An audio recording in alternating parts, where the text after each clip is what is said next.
Alexa, something that you kind of, an area of law that you kind of spearhead at our firm is Title IX. Yeah. Can you explain a little bit about what Title IX is in the legal realm and pretty much what that encompasses and any recent changes, anything like that?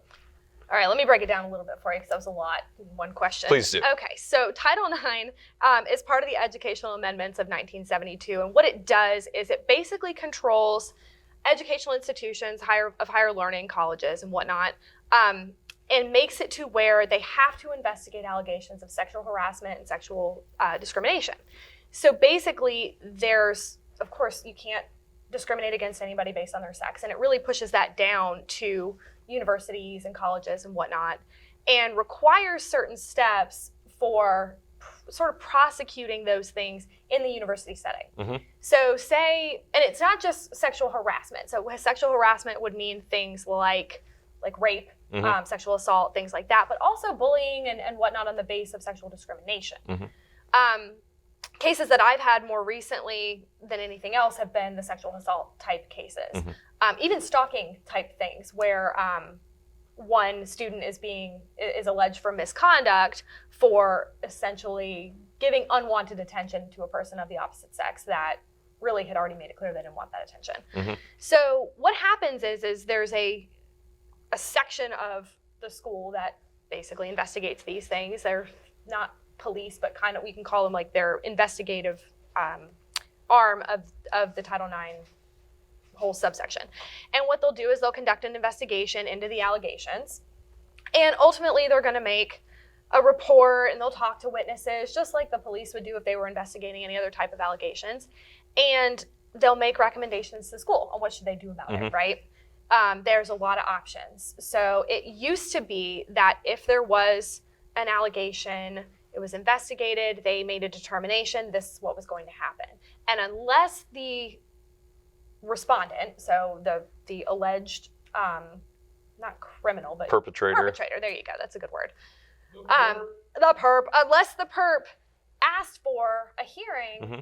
it was, this is what's going to happen, and that's what's going to happen, right? Yep. So it can be anything from reprimands to moving them from, if they're in the same dorm, changing dorms, to anything as severe as expulsion from the university. Mm-hmm. So think about if you've got a senior in college who's about to graduate and they need like the remaining 12 hours or whatever it is to graduate, and now this allegation came up and they're expelled, their entire university education is essentially useless at this point. Yep. Because if you're expelled from a university, imagine trying to get into another one.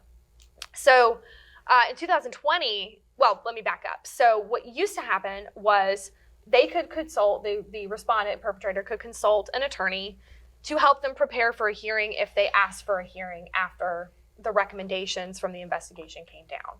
And I've participated in those hearings. It's like preparing a whole trial, preparing questions for witnesses, and not getting to do anything. You have to watch. You watch your work unfold. So it's slightly disappointing because, you know, as advocates, we like to advocate for our client. We want to ask the questions. We know how we'd ask a certain line of Mm-hmm. questioning. We know how we'd inflect and what we would, you know, hit them with at the end. So it was almost like watching a drama unfold in front of you. Your client got to speak. They were subject to questions from the victim through one of the members of the panel. So it's in front of a panel, and they're all members of the school in some way, shape, or form. Mm-hmm. Some of them are professors. But one of them is the person who is designated as like the question asker. So now in 2020, what they've changed is that the student's advisor, which their attorney, Mm-hmm. can ask the questions and can cross-examine witnesses, which is huge. They've also changed, so it was a preponderance of the evidence standard, and it still is or can be. The university can determine if they're going to use a preponderance or if they're going to use a clear and convincing standard, which is huge because a clear and convincing is substantially higher Yep. than the preponderance. Now, that seems like it may have the ability to open up some issues if there's some gray area as to what the school may choose in that regard. I would imagine so. Yeah, I haven't run into it yet, but I would imagine that there probably going to stick with the preponderance simply because it is more victim leaning. But ultimately, one of the biggest changes with this ability to cross-examine, and you can actually cross-examine the victim now because the victim wasn't really able to be cross-examined before, is a level of due process that there wasn't before. And that's a really big deal for our clients, because generally the people who hire us aren't the victims, they're the perpetrator or the alleged perpetrator respondent in that situation. So it does give them a overall better case for us to make on their behalf, and hopefully get them some more due process. Because usually, if there's an allegation of something like sexual misconduct or sexual assault, there's also a criminal case going on too. So if ultimately, and I actually did have the case where the criminal case was dismissed, but the school case was still going on. Well, and that's what I was about to ask you is, have you ever run into a situation where maybe the criminal case had already been resolved, but the Title IX case was still ongoing? Yes, and ultimately what ended up happening, we had a very, very lengthy, I think 12 plus hour hearing, and ultimately the school determined, my client was responsible. And there's actually an appeal process that if that happens, actually if it goes either way, both sides have an appeal process or have an appellate process. They don't have to. Under Title IX, they don't have to, but for the most part, every school has an appeal process that I've run into so far. So what happens is we submitted an appeal letter asking that they reconsider the punishment and the responsibility, but more so the punishment.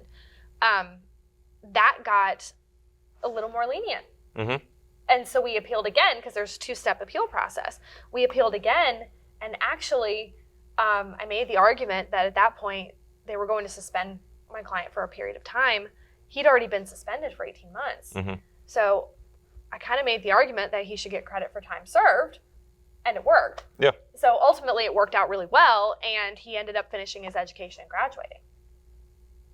So if somebody has questions about Title IX and a potential case in that regard, what should they do? Give us a call at Shewmaker and Shewmaker. It's a very intimidating process, particularly since we're talking about students. A lot of parents generally want to do everything they can to help their students. So give us a call at Shewmaker and Shewmaker if you run into any Title IX issues.